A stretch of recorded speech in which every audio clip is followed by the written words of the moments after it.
চাচা, ও চাচা, ও চাচা, কিরা রে? বলছি এই বাড়ি কি আপনার? না, এটা সালমান খানের বাড়ি। কি চাচা আর কি পাচ্ছ?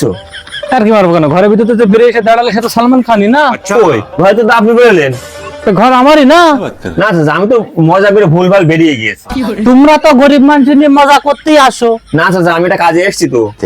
হাট, কাজ কাজ শুধু কাজ। হাট এখানে, হাট। কাজ কাজ করবো না আমি। ঠিক আছে, সব যত সব ফালতু লোক, আজিচ্ছা লোক, সব ফালতু লোক। আরে ভাই, তুমি কোনো কাজ এসেছিলেন নাকি? হ্যাঁ, আমি কাজে এসেছিলাম। তোমার বাপে লটারি বেঁধেছে, এই টাকা দিতে এসেছিলাম। ভাই, তা টাকা দিয়েছো? না, তোমার বাবা আমার বাড়িতে ঘাট ধাক্কা দিয়ে বের করে দিয়েছে। না না ভাই, চলো চলো চলো ভাই, চলো, চলো। আব্বা আব্বা, শিগগির বেরো আব্বা। কি হয়েছে? আব্বা, লটারি হলে এলো, তুমি টাকা পেয়েছো? আল্লাহ, ওটা লটারিওয়ালা ছিল। খোকা, শিগগিরই তুই ওখান থেকে জুতো নিয়ে আয়। কেন আব্বা, আমি আবার কি দোষ করলাম? তোর কোনো দোষ নেই, সব দোষ আমার। শিগগিরই জুতো নিয়ে আয়, নিয়ে এসে 100 জুতো আমার মাথায় মার। আল্লাহ, 3-22 বয়স হয়ে গেল আমার, এখনো সঠিক মানুষ আর ভুল মানুষ আমি চিনতে পারলাম না রে আল্লাহ।